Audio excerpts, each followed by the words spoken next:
Science के chapter 3 का part 3। Guys part 1 और पार्ट 2 मैंने ऑलरेडी अपलोड कर रखा है, तो सबसे पहले वहाँ पे जाओ, उन दोनों पार्ट्स को पढ़ के फिर यहाँ पे आना, तो चैप्टर बहुत ही अच्छे से क्लियर हो जाएगा।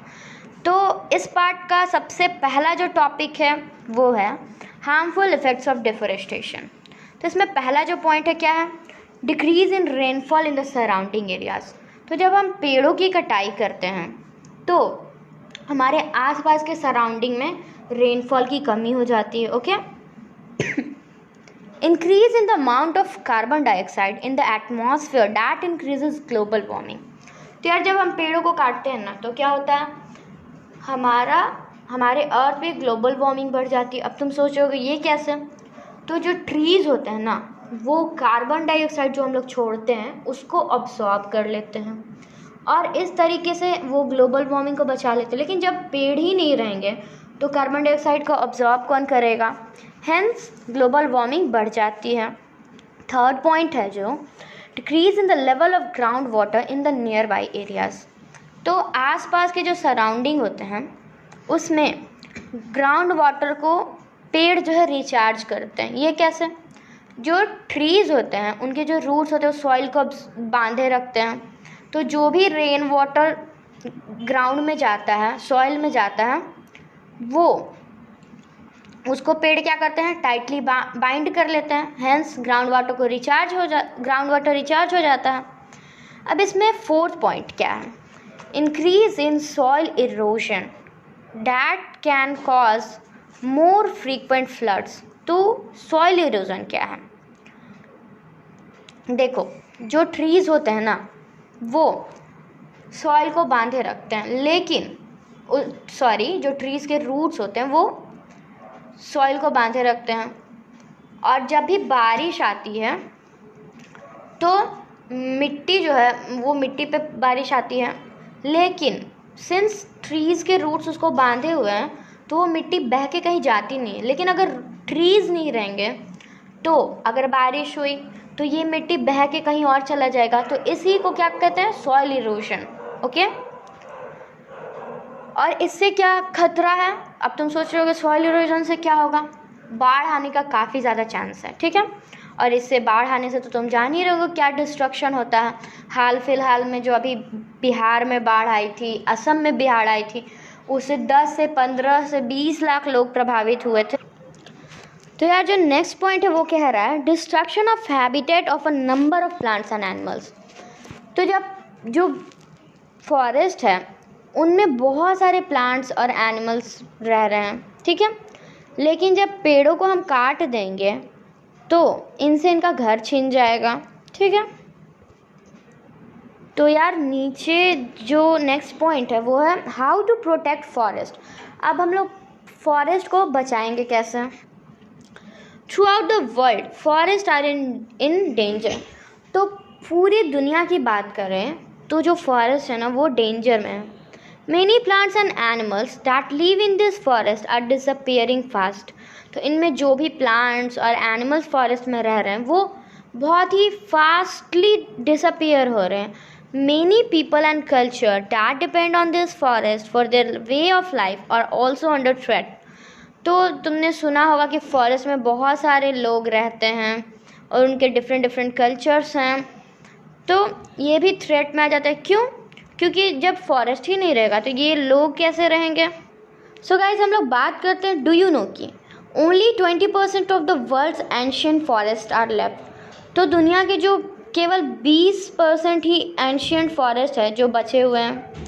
और सेकेंड पॉइंट है जो a forest of the size of a football field disappears every 2 seconds। तो हर एक दूसरे सेकंड में एक फॉरेस्ट डिसअपियर हो रहा है, जो कि कितना बड़ा है, एक फुटबॉल फील्ड के जितना बड़ा। सो गाइज अब हम लोग बात करेंगे फॉरेस्ट कंजर्वेशन एक्ट की। ये क्या है यार, the forest conservation act was enacted bye the Indian parliament in 1980। तो ये जो एक्ट है ना वो 1980 में इंडियन पार्लियामेंट के द्वारा पास हुआ था। According to its rules the indiscriminate cutting of the forest is a punishable offence. तो अगर आप ट्रीज़ को काट रहे हो तो ये एक कानूनन जुर्म है. Okay. Many areas in India have been converted into national parks, wildlife sanctuaries to protect the forest cover and the animals that live in this forest. तो इंडिया के बहुत सारे जो लैंड है उसको नेशनल पार्क्स में, वाइल्ड लाइफ सेंचुरीज में convert किया गया है ताकि फॉरेस्ट को बचाया जा सके. यार अब बात करते हैं एक नेशनल पार्क क्या है. A national park is a reserved land usually declared and owned by the national government. National park एक रिजर्व्ड लैंड है जिसको कौन ओन करता है? Government. Okay, national government. It is protected from most of the developments and pollution. तो ये जो land है उसको बाकी सारे ह्यूमन डेवलपमेंट से और पॉल्यूशन से काफ़ी ज़्यादा दूर रखा जाता है. A sanctuary is a reserved area in which birds and animals are protected from hunting. तो sanctuary क्या है? ये एक reserved area है जिसमें कौन रहते हैं? बर्ड्स और एनिमल्स. और इसको हंटिंग से काफ़ी ज़्यादा दूर रखा गया, मतलब आप यहाँ पे हंटिंग नहीं कर सकते. A national park differs from a sanctuary in that no human activity is allowed inside the former, while limited activities are permitted within the latter. तो यार नेशनल पार्क और वाइल्ड लाइफ सेंचुरी में difference क्या है? National park जो है उसमें कोई भी हंटिंग वगैरह एक्टिविटी जो है परमिट नहीं की जाती है, जबकि एक सेंचुरी में थोड़ी बहुत एक्टिविटीज़ परमिटेड है. National parks receive more financial support from the central government. और जो नेशनल पार्क्स होते हैं उनको गवर्नमेंट से काफ़ी ज़्यादा सपोर्ट मिलता है. Support in the sense of financial supports, मतलब उनको काफ़ी ज़्यादा पैसे मिलते हैं ताकि उनको डेवलप किया जा सके. ठीक है. The Gir national park in Gujarat is probably the one place in the world where the asiatic lion is protected so that it can live in its natural surrounding. तो जो गिर नेशनल पार्क है जो गुजरात में है वो एक ऐसा प्लेस है जहाँ पे एशियाटिक लायंस को रखा जाता है ताकि वो अपने नेचुरल सराउंडिंग में सरवाइव कर सकें. गाइस अब हम लोग बात कर रहे हैं भरतपुर बर्ड सेंचुरी की, जो कि कहाँ पे है? राजस्थान में. It is the largest bird sanctuary in India. तो एशिया, ये एशिया का लार्जेस्ट बर्ड सेंचुरी है. It is famous as a refuge of migratory birds like Siberian crane, barons, ibis, pelicans and painted storks. तो जो Bharatpur bird sanctuary है ना, ये Asia का लार्जेस्ट बर्ड सेंचुरी है. और यहाँ ये फेमस क्यों है? क्योंकि यहाँ पे बहुत सारे माइग्रेटरी बर्ड्स आती हैं जैसे कि Siberian cranes, barons, ibis, pelicans और painted storks. These and many other migratory birds make it their temporary home during very severe winter months. और बहुत सारे बर्ड्स होते हैं यहाँ पे आते हैं ताकि ठंडे के दिनों में वो लोग यहाँ पे रह सकें. Some other national parks in the Himalayan foothills are the Corbett National Park and Dudhwa National Park. These provide an unforgettable wildlife experience. तो और भी बहुत सारे नेशनल पार्क्स और वाइल्ड लाइफ सेंचुरीज़ हैं जैसे कि कॉर्बेट नेशनल पार्क है, दुधवा नेशनल पार्क है. यार अब बात करते हैं. A number of organisations are spreading awareness about the importance of forest and trees through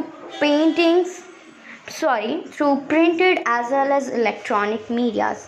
तो बहुत सारे ऐसे ऑर्गेनाइजेशंस हैं जो कि फॉरेस्ट और एनिमल्स के लिए के अवेयरनेस के लिए, मतलब इनको बचाने के लिए बहुत सारे अवेयरनेस प्रोग्राम्स चला रही हैं थ्रू इलेक्ट्रॉनिक मीडिया और भी बहुत सारे तरीके हैं. और नेक्स्ट पॉइंट जो है, we all can contribute towards forest conservation. यार हम लोग भी फॉरेस्ट को कंजर्व कर सकते हैं. अब कैसे? चलो देखते हैं. By minimising the use of wood and wood products. हम लोग अगर मिनिमम यूज़ ले वुड और वुड प्रोडक्ट्स का तो यार पेड़ों की कटाई बच सकती है ना. सेकेंड पॉइंट क्या? By not using products that promote destruction of forest. तो हमें वैसे प्रोडक्ट्स को प्रमोट नहीं करना चाहिए जो कि फॉरेस्ट को की कटाई में हेल्प करते हैं, जैसे कि many people buy fur obtained from animals, ornaments made of elephant tusk, etc. This should not be done as it leads to the killing of wildlife animals. तो पहला चीज़ तो ये है कि हमें फॉरेस्ट वैसे प्रोडक्ट्स को प्रमोट नहीं करना चाहिए जो कि फॉरेस्ट को डिस्ट्रक्ट कर रहे हैं। और फिर कुछ लोग होते हैं ना यार, जो एनिमल्स के फर्स को एज स्वेटर पहनते हैं, फिर कुछ लोग एलिफेंट के टस्क को ऑर्नामेंट्स की तरह पहनते हैं। और तो इनसे क्या होगा यार, जब तक आप एलिफेंट को किल नहीं करोगे तो उसके टस्क को कैसे लोगे? तो बहुत सारे ग्रीडी हंटर्स होते हैं जो कि एलिफेंट्स को किल करते हैं और उनके जो टस्क होते हैं उनको सेल करके बहुत ही ज़्यादा पैसे कमाते हैं। थर्ड पॉइंट क्या है? By celebrating the growing of plants as a festival and involving more and more people in this activities. तो हमें कुछ फेस्टिवल्स होते हैं उनको काफ़ी ज़्यादा प्रमोट करना चाहिए, जैसे कि वन महोत्सव। इससे क्या होगा, लोग अवेयर होंगे। किसके लिए? प्लांटेशन ऑफ ट्रीज़ के लिए। सो गाइज, हम लोग बात करेंगे अब डू यू नो कि Van Mahotsav is a programme launch by the Indian government to increase the number of trees in the country. Van Mahotsav क्या है? ये एक प्रोग्राम है जो कि लॉन्च किसने किया? इंडियन गवर्नमेंट ने। किस लिए? ताकि अपने कंट्री में ट्रीज़ के नंबर को इंक्रीज़ किया जा सके। Every year thousand of trees are planted during these forest festival. तो इसमें इस फॉरेस्ट फेस्टिवल में क्या होता है? थाउजेंड्स ऑफ ट्रीज़ को प्लांट किया जाता है। Many schools also celebrate Van Mahotsav by planting trees. This way they contribute towards making the earth green. तो वन महोत्सव में स्कूल्स पार्टिसिपेट करते हैं, कॉलेजेस पार्टिसिपेट करते हैं, बहुत सारे फंक्शंस डिफरेंट प्लेसेस पे ऑर्गेनाइज होते हैं। तो इससे क्या होता है, हम लोग अपने अर्थ को मोर एंड मोर ग्रीन बना रहे हैं ट्रीज़ को प्लांट करके।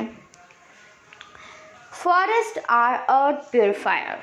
फॉरेस्ट जो हैं वो हमारे अर्थ के प्योरीफायर्स हैं। ये कैसे? They often refer to as the earth's lungs.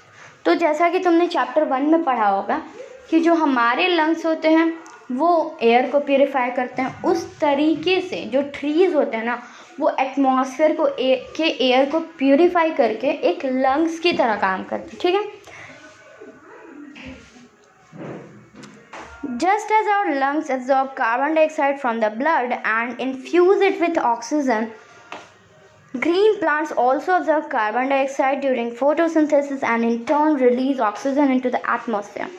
जिस तरीके से हमारे लंग्स कार्बन डाइऑक्साइड को लेते हैं ब्लड से और उसको ऑक्सीजन में कन्वर्ट करते हैं, उसी तरीके से जो ग्रीन प्लांट्स होते हैं ना वो एटमॉस्फेयर से कार्बन डाइऑक्साइड को लेते हैं फोटोसिंथेसिस के दौरान और इसको ऑक्सीजन में कन्वर्ट करके एटमॉस्फेयर को रिटर्न कर देते हैं। ओके, इस तरीके से ये लंग्स का काम कर रहे हैं। अब हम लोग अपने आखिरी डू यू नो की बात करते हैं। द वेल नोन चिपको आंदोलन literally means hug the trees movement. तो एक चिपको आंदोलन नाम का एक आंदोलन चलाया गया था जिसका मतलब क्या है? हग द ट्रीज, मतलब ट्रीज को हग करना। It originated from an incident in a remote village up in the Himalayas in 1972। तो ये एक हिमालय के एक बहुत ही दूर दराज के गांव में ये इंसिडेंट हुआ था। कब? 1972 में। There was a dispute between the local villagers and lodging contractors who had been allowed to fell trees in forest close to the village। तो देखो इसमें क्या हुआ था ना कि कुछ कॉन्ट्रैक्टर्स थे तो उनको भेजा गया था पेड़ों को काटने के लिए, लेकिन यहाँ के जो लोग थे ना, स्पेशली औरतें, तो इन्होंने क्या किया था, ये लोग आके ट्रीज़ को हग कर लिया और बोला इन्होंने कि पहले आप लोग को ट्रीज़ को काटने से पहले हमसे गुजरना होगा। ओके, और इस तरीके से इन्होंने ट्रीज़ को कटने से बचा लिया। तो इसी को चिपको आंदोलन का नाम दिया गया। द चिपको आंदोलन फ्यूल वर्ल्ड वाइड अटेंशन। तो इस आंदोलन से क्या हुआ, लोग अवेयर हुए about the forest and trees prevention. Okay, It is the symbolic heading of trees huggers who put themselves in danger in order to protect a part of a natural environment from getting harmed.